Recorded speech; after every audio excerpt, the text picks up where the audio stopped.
ভাই, কখনো ভুল করে খাতায় কম বেশি লিখে ফেলছেন, পরে মিলাইতে গিয়া মাথা গরম হয়ে যায় না? দোকান বন্ধ করে বাসায় গিয়ে আবার হিসাব করেন, সেই সময়টা তো আপনার ছেলে মেয়ের সাথে কাটানোর ছিল। কাস্টমার বলতেছে, ভাই আগেই দিছি, কিন্তু আপনি খাতায় কিছু খুঁজে পান না।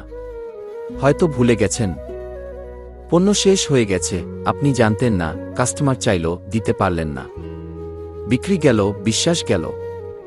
ভাই, আপনি তো ভালো ব্যবসা করেন, কিন্তু কাস্টমারকে ইনভেস্ট না দিলে কাস্টমার ভাবে ভাইয়ের দোকানে সিস্টেম নাই। হিসাব রাখেন, বিক্রি লেখেন, বাকি মনে রাখেন, সব একা করেন, কখনো মাথার উপর চাপটা টের পান। আজকের দিনে লাভ হলো না লোকসান আপনি জানেন তো? জানলে ব্যবসা বড় হবে, না জানলে ভুলের পেছনে জীবন যাবে। টাকা চাইতে গেলে লজ্জা লাগে, মন খারাপ হয়, ভাবেন কাস্টমার বুঝি কিছু খারাপ ভাববে।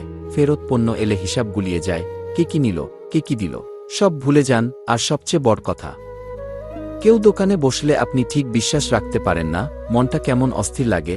ভাই, এইসব সমস্যার একমাত্র সহজ সমাধান স্মার্ট দোকান অ্যাপ। বিক্রি আর বাকি লিখুন সহজে, ইনভয়েস প্রিন্ট করুন এক ক্লিকে, পণ্য স্টক দেখুন রিয়েল টাইমে, বাকি টাকার জন্য অটো SMS, পণ্যের লাভ লোকসান হিসাব দেখুন দিনে দিনে। কাস্টমার খুশি, আপনি নিশ্চিন্ত।